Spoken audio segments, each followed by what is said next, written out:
Somewhere around last Monday, X-Transbots dropped some really good pictures of a very well-painted prototype of their upcoming version of Cup.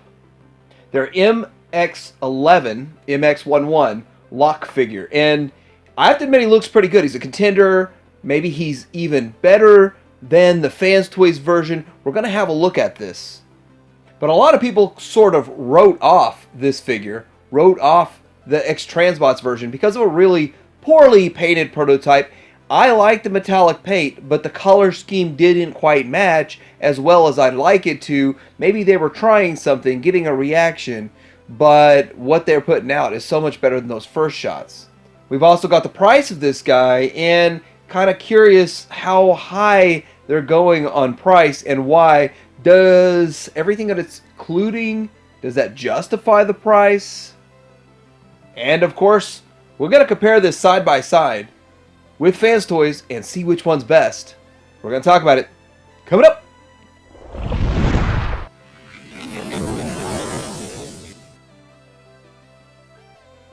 Before y'all point this out, I will point it out myself. I think Springer should be coming first. I think that they need to get that Springer out because we're working on our third year now or something that I've had mine paid for, something like that.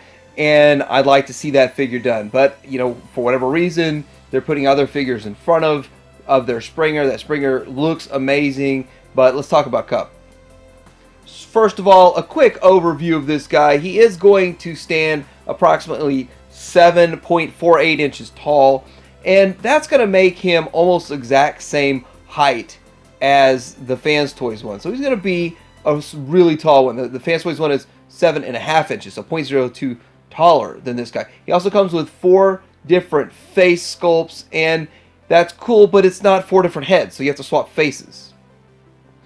Swapping the faces, I think, is, to me, a bit archaic. I like getting the entire head to swap out a lot more, but I don't want to have to be forced to pop them off of the peg and pop it back on. I like to be able to unscrew them if that's possible. I like the method that they used with MP44 the most, where you can slide in and out. But anyhow, this is still interesting that you're going to get all these face sculpts, and of course they got to include a lot to justify the price. Now here he is standing next to Takara's Hot Rod, and I really think most people are going to A, not have their Takara Hot Rod look like that, but B, have their probably the FANTSTOYS option is what they're going to have on their shelf.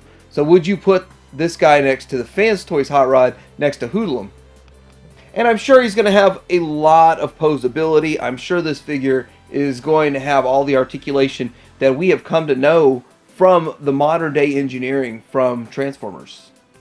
And of course his alt mode looks pretty super clean. Again, there are some line breakups in there, so we'll look to see here in a bit, is it as clean as the FANTSTOYS? Will this transformation be a little more simplistic, a little bit easier? I know X-Transbots isn't even known for having the greatest transformations either, so that's all stuff we don't know yet.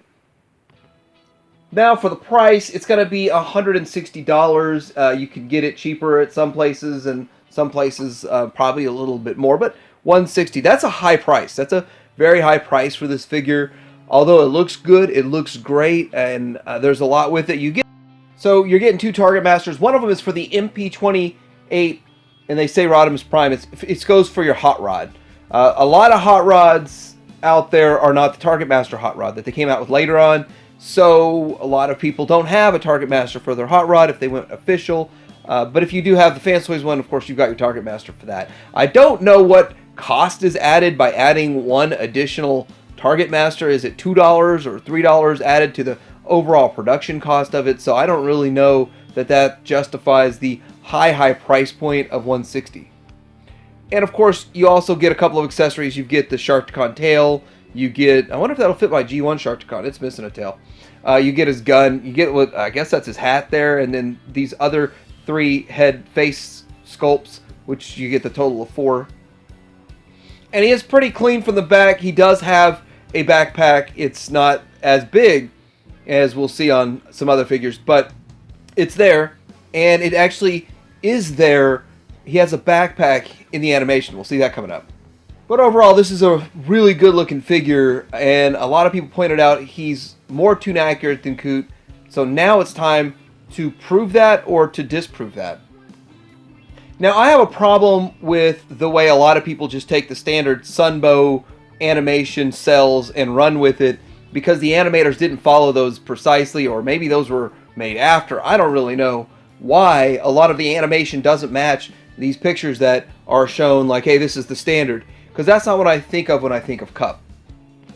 So now on the left is the episode where Cup was talking to Rodimus about his Giddy, and that was the Burnt Heart the Bear, and then on the right is the Rebirth. And in my mind, I think the Rebirth, I like that look the most, but they both look slightly different, and you can see some elements of each of these in all of these figures. So I'm going to kind of use a combination of the two of these pictures. Now, starting right here and comparing the two of these, first of all, I do want to point out that the color scheme, none of these are matching this particular part of the show, but it's very hard to capture the entire body of any one Transformer at any one time to compare to these types of pictures. That is very challenging to source those kinds of pictures. That's why people like to just go with the standard cells that are easily available. But now looking at this, the colors don't match either one, but down the road we see colors match a whole lot better to some of the other cells that we're going to see. So looking at the overall physique and looking at how they match the animation cell, I want to say that at the very top, the head, but I kind of feel like FANTSTOYS takes the crest, the top of the head, the best, and then going down a little bit more of the face, you see the chiseled face. It really is prominent on the FANTSTOYS one. So FANTSTOYS on the head and face probably will still be superior all along, but the X-Transbots one still looks pretty good. It just kind of seems like the head crest is a little smaller and it doesn't quite match the animation quite as much. Now you get down to the chest, it seems like FANTSTOYS chest, just the chest part is too big and too wide and too flared out. Now of course that is for the vehicle mode, and you do kind of notice that in the vehicle mode, but that is a thing. And if you look at X-Transbots, the chest piece, or the windshield part of the chest piece, it is more narrower, more tucked in, and it matches the animation a lot more. Plus, it's not split in the middle. Now, if you look, you see you've got the split in the middle on the FANTSTOYS, and you don't have the split in the middle on the X-Transbots. Now, then you go down a little bit lower, and you see the abs. Now, I think this is probably the worst part of the figure when it comes to X-Transbots.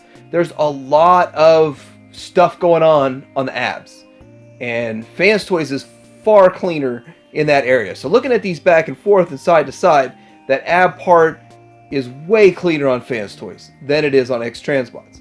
Now going down, well, let's look at the shoulders.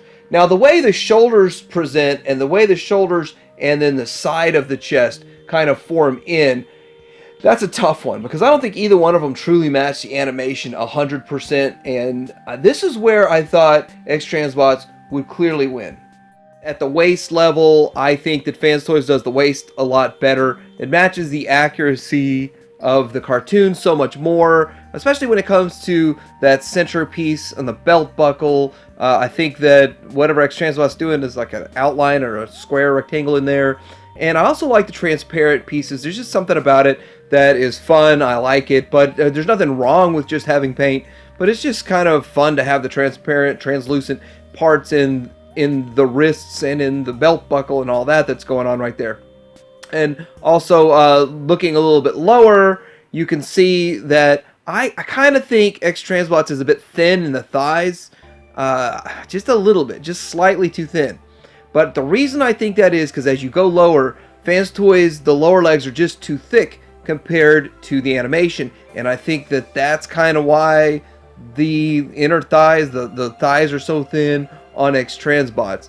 Now in the lower area, FANTSTOYS does not look bad at all. It's just really beefy lower legs versus a lot thinner, more streamlined look that we've got with X-Transbots. So again, all this is going to break down to what do you think, how do you like the overall look, how do you like the overall aesthetic, and how much of a stickler for toon are you? And that's really going to be the big difference between these.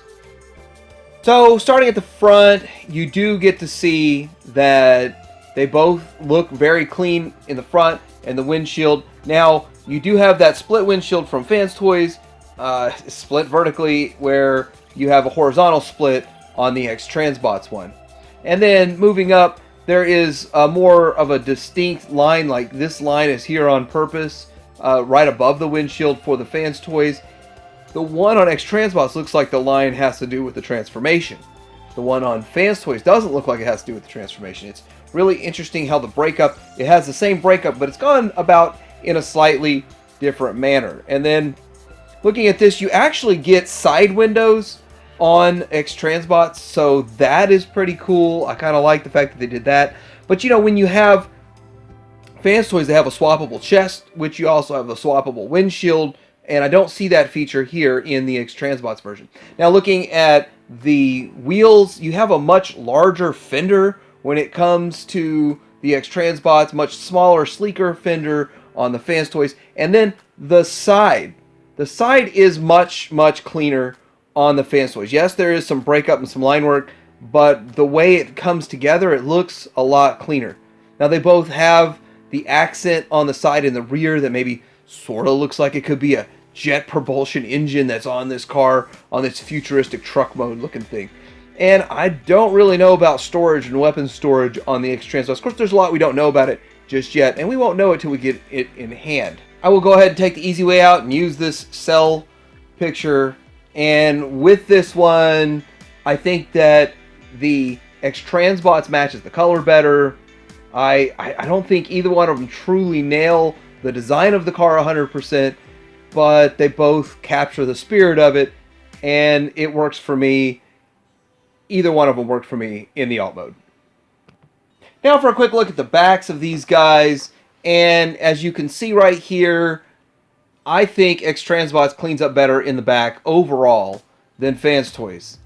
Again, it doesn't matter that much to me. It really does not bother me hardly at all that there's a whole lot going on in the backpack on the FANTSTOYS version, but it bothers some people, so I figure I'd point it out. I mean, a lot of people get upset about the MP44 backpack.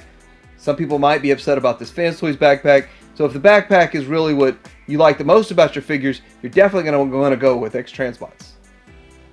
So now the question comes down to, do you get the X-Transbots version, or do you source FANTSTOYS one on the secondary market? So which one is for you? So that's like kind of my first question, is which one are you in on?